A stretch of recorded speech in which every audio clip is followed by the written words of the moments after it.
You better not walk him up, or I'll kill you both.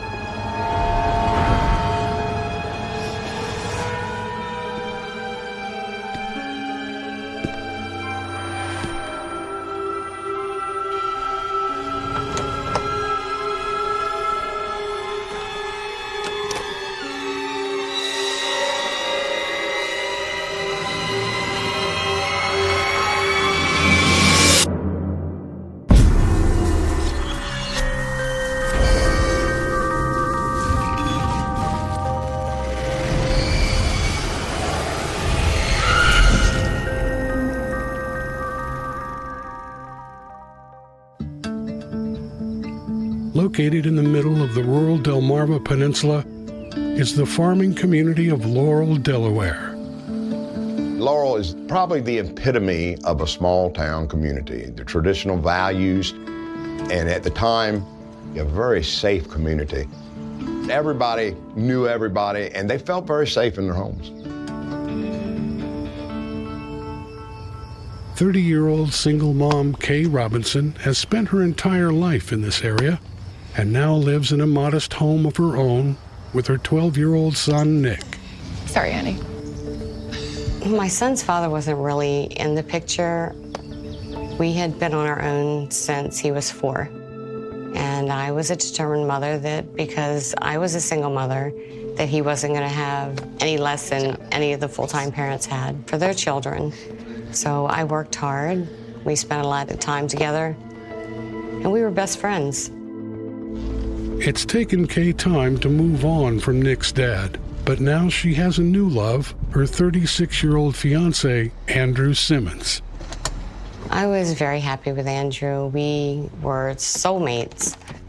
We were engaged, and we had a commitment to each other, but we just hadn't set a date because I was still afraid to make that leap again. Oh, shoot. Sorry, honey. Oh, hey, you. Hey. Hey, Nick. Hey.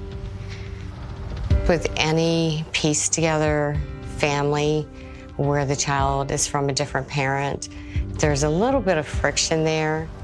Hey, why don't you toss it over here, buddy? It's a good throw. Well, finally, someone who knows how to throw a baseball. Well, I know when I'm not wanted. Sure you don't mind? Nah, not at all. Okay. I have a couple meetings this afternoon, so I'm gonna go freshen up. Okay. Okay. I'll see you soon.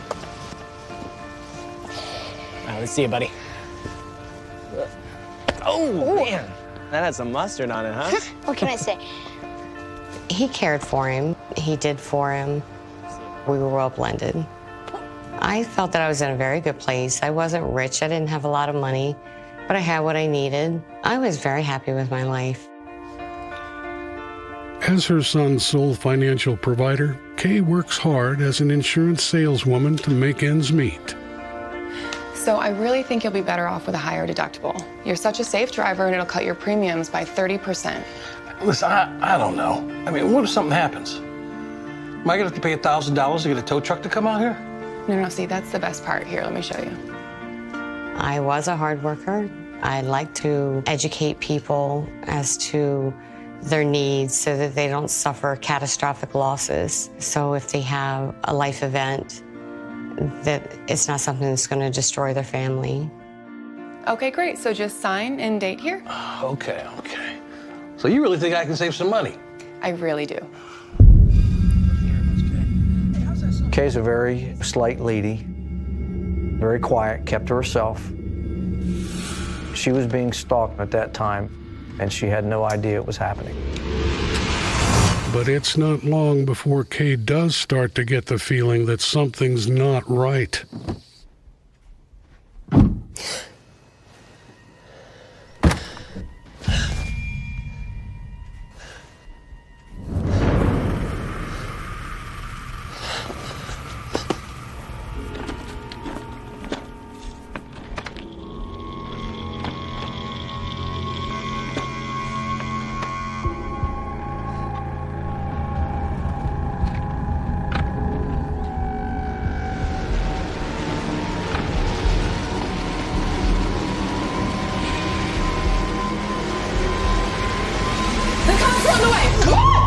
Andrew!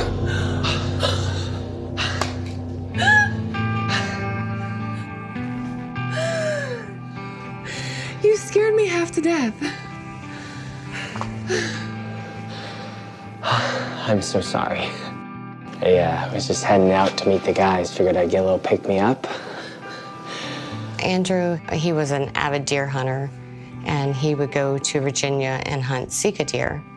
So if he was coming through at 2 or 3 o'clock in the morning, he would just stop in. He had a key to my house. There was an implied permission. You're welcome anytime. The door's always open. Oh my gosh. You didn't actually call the cops, did you? No. Okay. All right, well, promise me something. Okay, next time you hear someone in your house at this hour, please do. I promise. Over the next few weeks, Kay comes to expect these late-night visits from Andrew. Still, there are many nights when she and Nick are all alone. Nick! Nick? It was a work night. I was going to bed, but my son was scared. Nick? What's the matter, honey? Just someone outside. He said, Mommy, somebody's trying to get in my window. No, baby, you're fine. I told him that everything was locked. There was no way anybody was getting in that window, but he was still scared. Why don't you come sleep in my room, okay?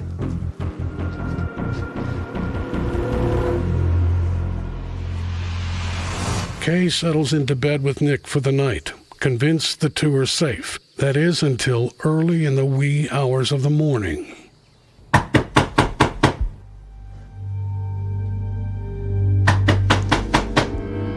There was a loud knock on the door, and it was so loud, it was startling, and it angered me because I just couldn't imagine who is going to come to your house at almost 1 o'clock in the morning.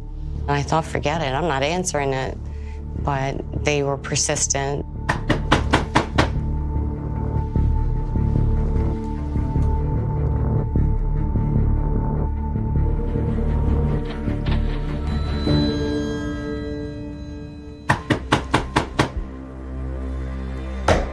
Okay.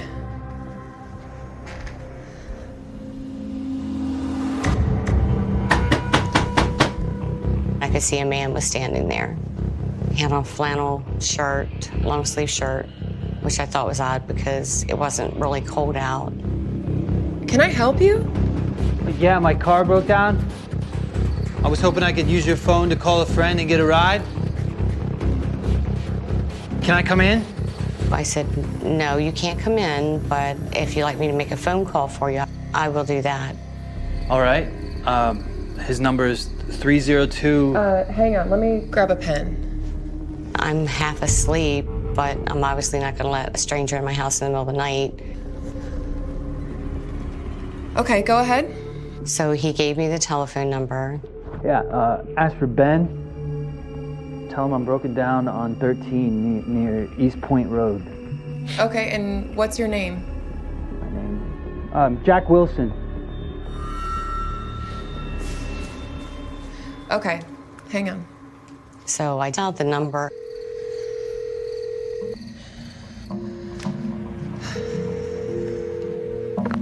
Hello? Hi, I'm really sorry to disturb you. Jack Wilson asked me to call. His truck is broken down on Highway 13. Who? Jack Wilson? He said to ask for Ben. Is this Ben? It didn't seem like I really woke them, but they were irritated, and he said, I don't know Jack Wilson, and there's nobody by the name of Ben here. Are you sure? Lady, there's no Ben at this number. I was convinced at that point that the people didn't know him and that the story didn't make sense. My first thought was, who's knocking on my door?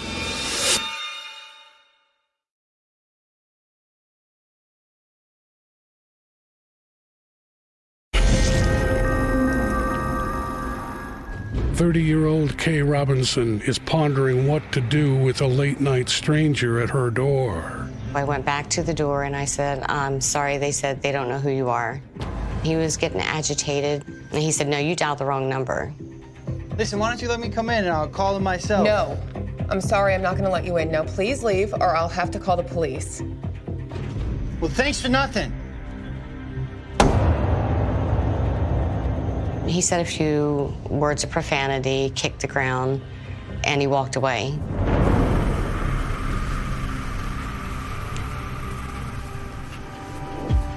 Fearful the late-night visitor could return, Kay's next call is to the Delaware State Police. After I hung up the phone, I felt at ease that they would check it out. They would most likely locate him. Maybe he had been drinking, get a DUI, they would take him in. I felt comfortable. I went back to bed. Convinced her troubles are over, Kay is soon sleeping again soundly, until an hour and a half later. I heard my front door slam, and my first thought was it was Andrew coming in, and I was thinking, why is he slamming the door? He's going to wake my son up. So I got up out of bed, a little bit agitated. But the moment she steps into the living room, Kay is hit by an unexpected sight. That's when I saw in the mirror that the same man was crouched in my kitchen beside my trash can with a butcher knife. As soon as I saw his reflection in the mirror, I knew it was the same man. And I saw the knife, and I screamed and turned to run. Who else is here? Just my son. I said, my son is here, but he's sleeping. He said, are you sure he's sleeping? And I said, yes. Where is he?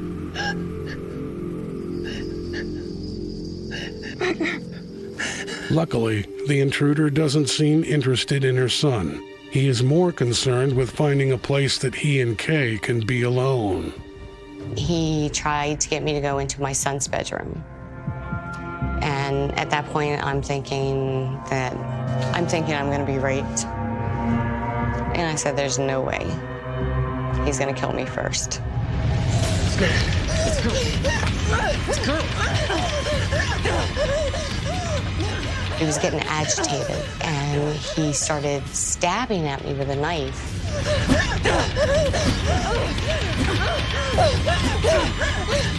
I'm thinking to myself, break it. But when he stabbed at me again, I just grabbed the top of the knife and I just snapped it. And I was very naive, so instead of using the knife against him, I threw it. And when he went for the knife, I went for the phone. Nick, run!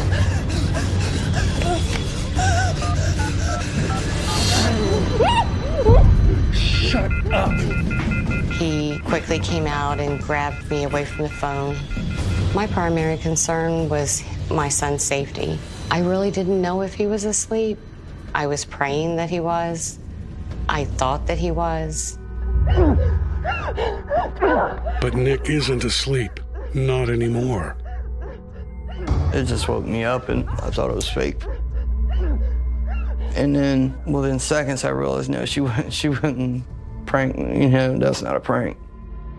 You better not have woke him up or I'll kill you both. I was thinking I need to go out the window, but I was scared to do it. I need to get up and go, like, but how do you know when to go?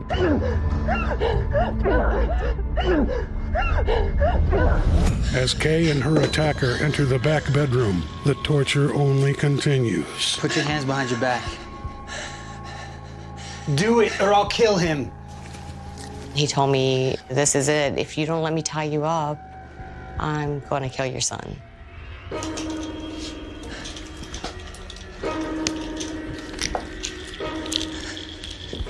He tied it so tight and so fast that I knew it wasn't the first time he had done it. My hands started going numb. And I'm thinking, it's so tight, I'll never be able to get out.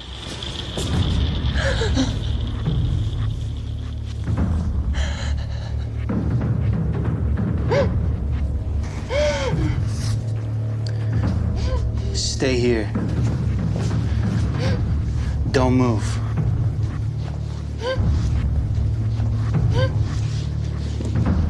Kay, during this entire struggle, went along with whatever his demands were, willing to do whatever he wanted if it would just keep him away from Nikki.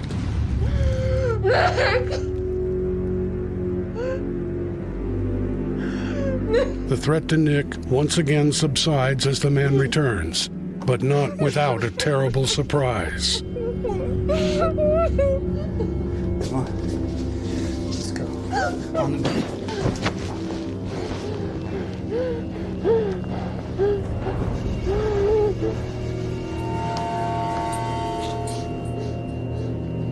This man simply wanted to control, dominate.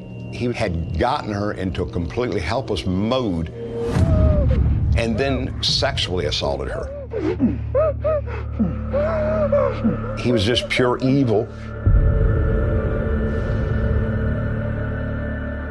But even after the assault, Kay's attacker doesn't let up. Such a pretty neck. He climbed on my back, and he had sat in the arch of my back and grabbed the front part of my hair and pulled my neck back as far as he could get it. And he proceeded to start cutting my throat. He cut the right side and then the left side, trying to decapitate me. But even as the vile man stabs Kay over and over again, she doesn't make a sound. At that point, I believed that he's not going to stop until I'm dead. So I stopped breathing. I held my breath. And as hard as it was, I mean, he was stabbing me over and over and cutting my throat and trying to cut my ear off. And I didn't make any noise. You still with me, bitch? All I could think is this it? Is this how I'm going to die? And they say your life flashes before your eyes.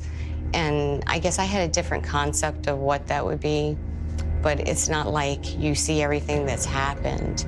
It's more like everything that's gonna happen, things you didn't get to do.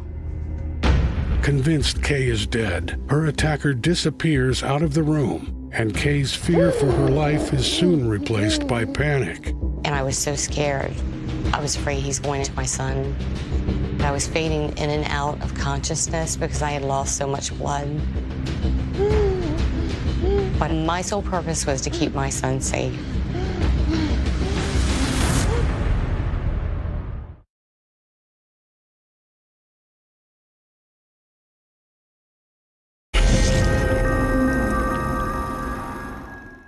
Brutally attacked and left for dead, Kay Robinson fears her 12-year-old son, Nick, might be next.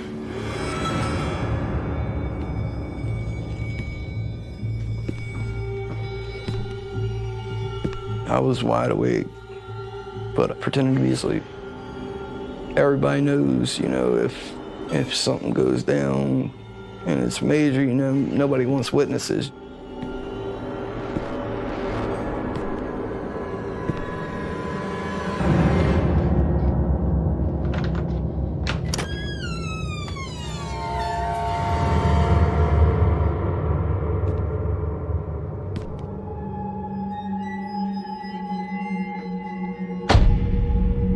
My heart was pounding, and it was hard to control my breathing, you know what I mean? And I was like literally like shaking, like if you were freezing cold, shivering.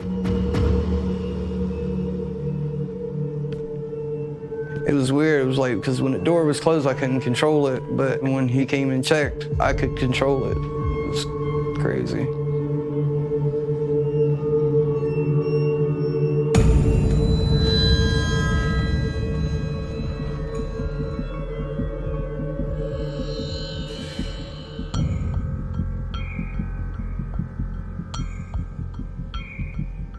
I would just be sitting there listening and waiting for him, you know, to leave, or when I felt like it was okay to go out there.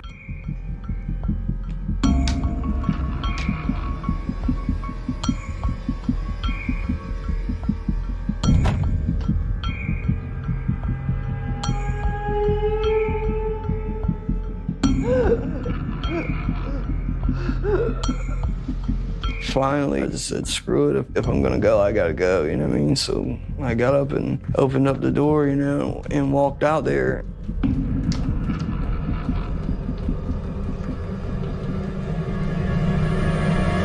Mom?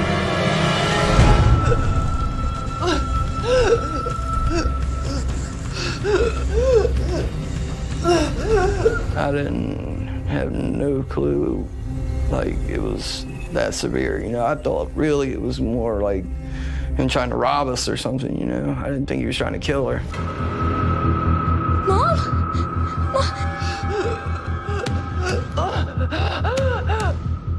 I knew my neck was bad, so I rolled over on my stomach because I didn't want my son to see it. But what Kay doesn't realize is that her back is even worse. Oh, God. Mom, no. Every time she would breathe, blood would just pump out of her back, like every hole, every spot he had stabbed her in. There was so much blood. He had drew like a smiley face on her back in blood. There's no words to describe it, really. I mean, you see horror movies, it was like that. It was just like a horror movie. Please, please go get help.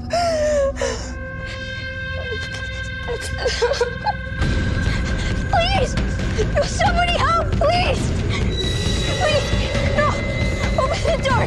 Please, no, it's my mom. You have to come save her, please. Please. Nick makes it safely to a neighbor's house who calls 911 right away. 911, what's your emergency? It's my next door neighbor has been robbed and she's been stabbed. It sounded like they might have raped her. Right away, Kay is rushed into emergency surgery.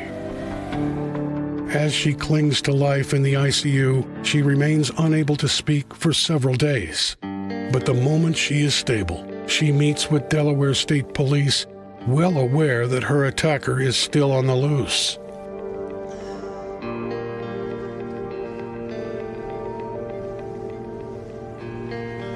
Okay. Detective Doug Hudson. Hi, Detective. She was in horrible shape. She had been stabbed at least 25 times in the back, and then her throat cut in 3 or 4 different places. From her injuries, her odds of survival were very slim. But Kay had the will to live. What can you tell me about this guy? A lot. I had stored everything that I could possibly store. What he looked like, what he smelled like, the length of his fingernails.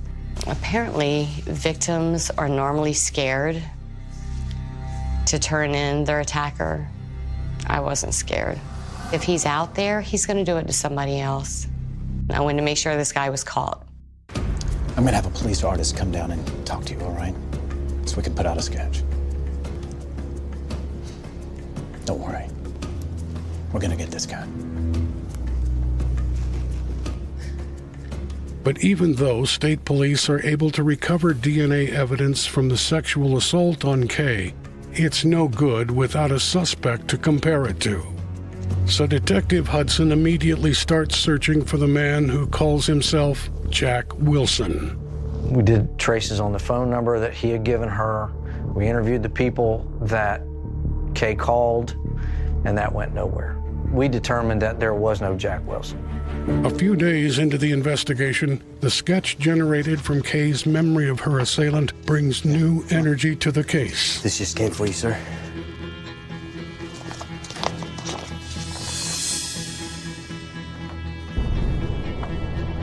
So this is our guy. That's him. All right, let's get it out to the media right away. Get some flyers made up too. Good work.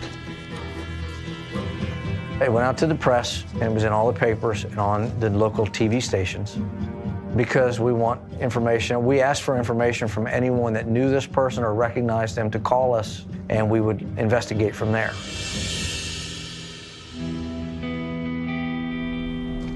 Nine days after the attack, Kay is released from the hospital, but her return home brings a wave of emotions. Andrew, I can't go back in there. I knew that I would no longer make my home there, so I made plans to get it cleaned up and get it sold. I'm just gonna grab a couple things for you, okay? It'll be fine. Can you just take me back to your place, please?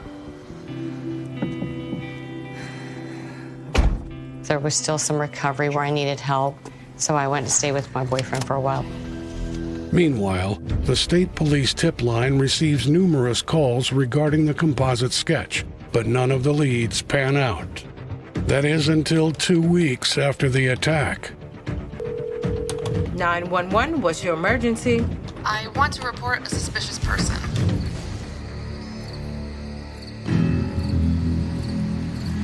A neighbor of Kay's saw a man outside of her house. He apparently was lighting a candle, acting strange, and obviously this was something that the neighbor felt police needed to know.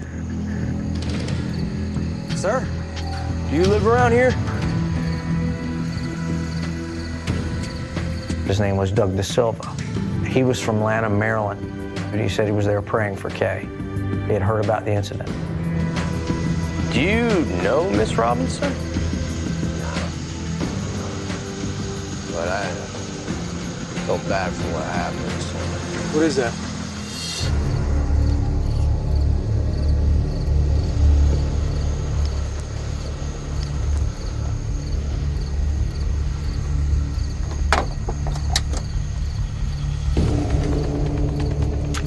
On Doug Da Silva's windshield, he had taped a picture of the composite so that he could ride around the area and look for the suspect.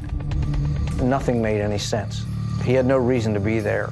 His demeanor and his mental state were just didn't make any sense. And there's something even more troubling to the officer. Doug Da Silva looked like the composite sketch. Well, he became a very strong person of interest at that point.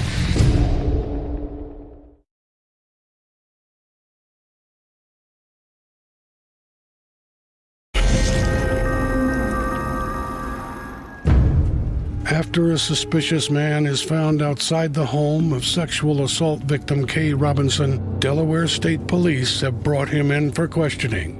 So you say you can't remember if you were in Laurel on September 18th? I might have been.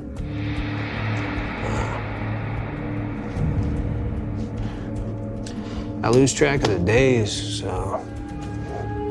Doug Da Silva had the opportunity to explain his presence, explain his whereabouts, and no longer be in the picture. But yet he somehow almost taunted police.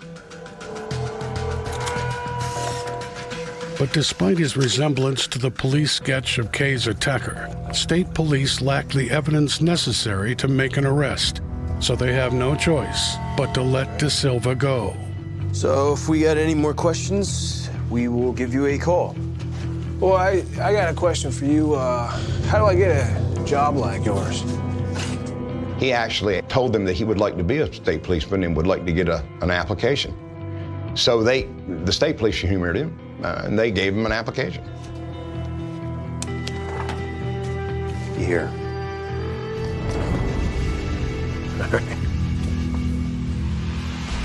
With their only suspect now back on the streets, detectives are eager to see if Kay can point them to anyone else. But to their surprise, they end up right back where they started. Oh my God. That's him.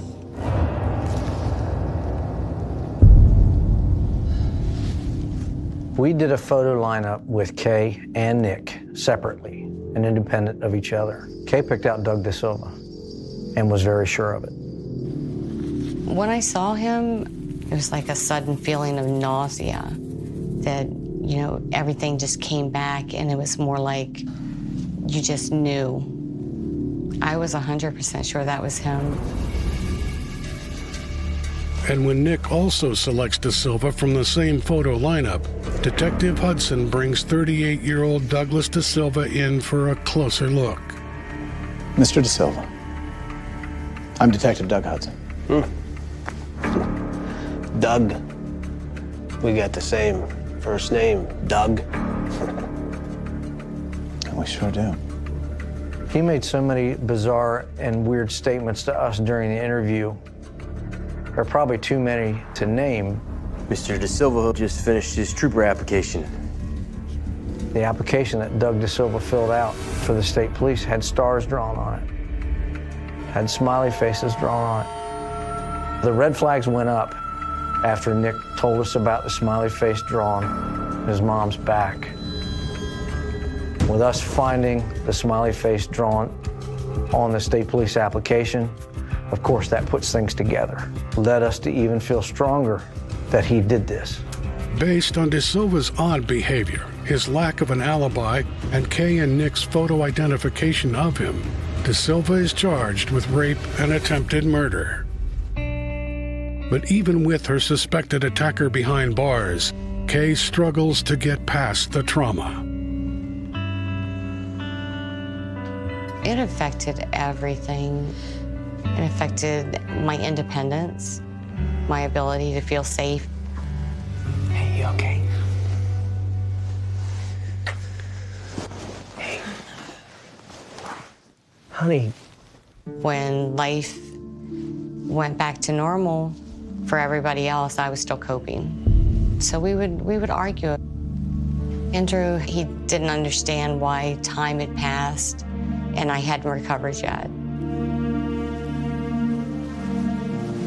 So we finally ended up going separate ways.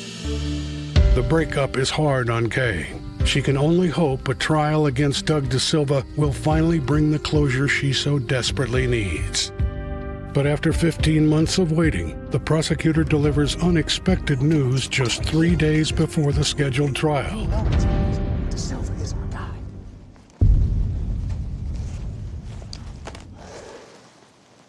Kay, I'm not quite sure how to tell you this. We just received this report from the FBI lab. They've been backlogged in their DNA testing. Doug De Silva is not the man who attacked you. What? I was floored, devastated. And I just didn't understand how that was possible. How can this be? We had the DNA checked 2 or 3 different more times to make sure there had not been a mistake. And it was clear there had not been a mistake. No, I don't care what that piece of paper says. That man was in my home.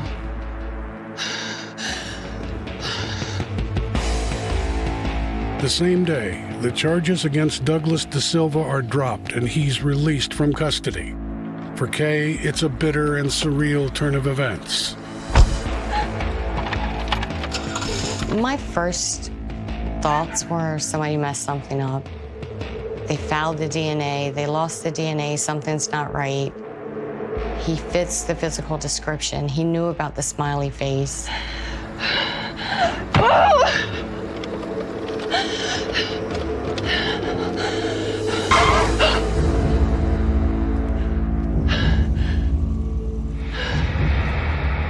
It was horrible. Now I have to look over my shoulder, knowing he's out, knowing that he's most likely going to do this again to somebody else.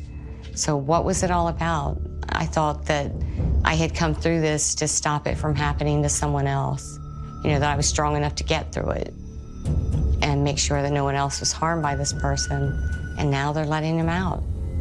Knowing her attacker is still out there and capable of striking again, Kay's no longer willing to take any chances. I bought a home and I took all kinds of precautions to the extent of crazy. I did the security system, the gun. I had a .38 that had a fast load, so I was pretty efficient with the gun. But Kay's planning doesn't stop there. Information. Yes, can I have the number for Doug De Silva? And also an address. I was convinced that this was the man. And if he was going to be set free, then I was going to handle it. I was going to make sure he didn't do it again. I got babysitting for my son. I went to Lanham, Maryland. And when I got there, I had it all planned out. She actually had the unfortunate thought of going to where Doug DeSilva lived and shooting her.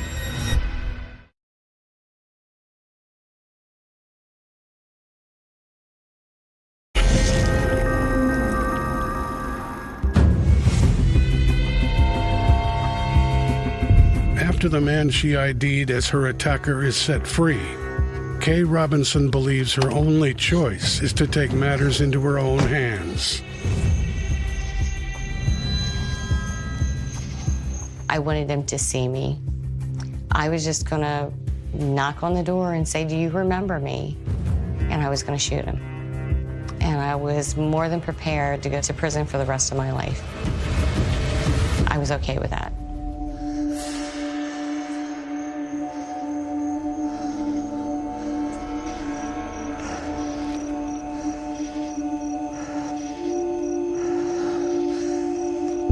But as I was sitting there, I got quickened, and all these thoughts were racing through my head. Who's going to raise your son? What about him?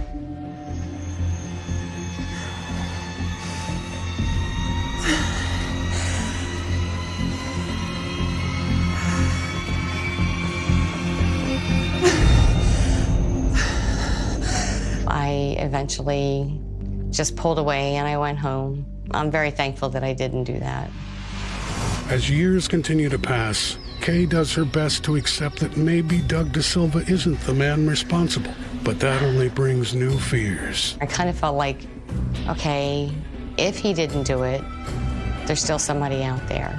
I've got to watch my back.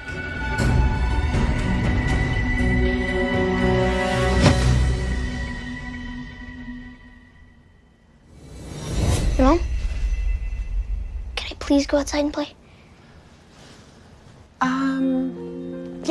Yeah, I guess so.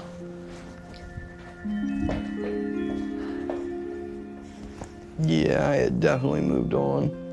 Like, I had buried it, you know what I mean, already by then. But she dealt with it her own way, and I did my own way. You gotta keep going, you know what I mean? You can't stop living. A staggering 10 years goes by since Kay's attack without any updates in the case. You kind of take it personally because you think of yourself as a good investigator and you don't want to let Kay and her family down. I had been promoted and transferred to another job on the state police, and the case did go cold, but we always constantly worked on it. Hey, Sarge. Detective. You got a minute? Yeah, what's up? You're gonna want to hear this. There was a turn of events when police were given information about a man who had committed a crime in Maryland. They got a guy named Mark Eskridge, tied him to a rape in 2002. Thing is, in 95, he lived in Delaware. Laurel, Delaware. Laurel. Kay Robinson. The similarities, how the crime was carried out against Kay, were staggeringly close. There are a lot of different things that go through your mind as an investigator, but hopes went way up. Hudson immediately sends DNA from Kay's case off for testing. While they wait for results, police revisit Kay's 1995 attack with this new information in mind. Would you look at that? He had a direct line of sight. He could have been looking right into her bedroom window. How did we miss this guy? Because we had Doug DeSilva. Mark Eskridge lived there and basically was able to watch this investigation unfold and someone else be picked up and targeted as the person who did the crime. So he had to feel like he had committed the perfect crime and had nothing to worry about. Soon, DNA confirms once and for all that Mark Eskridge is their man. Right away, they bring Kay Robinson in to share the good news. But her reaction isn't what they expect. This looks nothing like the man that attacked me. And when they showed me the photograph, I said, no, that's not him. I don't care if the DNA is a match or not, that's not him. That's exactly what I thought when I saw it. Take a look at this one. And they said, now we want you to look at another picture. Oh my God. And it was a photograph of what he looked like in '95. And De Silva and Eskridge could have been twins. I will always be baffled as to why Doug De Silva put himself in the middle of it and maintained a presence like he did if he was an innocent man. But at that time, there was no question. The man who had attacked Kay was Mark Eskridge. He lived right down the road from you, Kay. You'd never seen him before? No. Well, he definitely saw you. We know now that Mark Eskridge went to Kay's house early that morning, knocked on her door. He knew that Kay lived there, so he already had it planned out that he was going to get into that house. He cut her throat in several different places. Stabbed her 25 to 30 times in the back. He thought she was dead, and he accomplished what he went there to do. Somebody help, please! But Kay is a very strong lady. She proved it to us just by surviving. In January 2006, Mark Eskridge pleads guilty to rape and attempted murder and is sentenced to life plus 20 years in prison.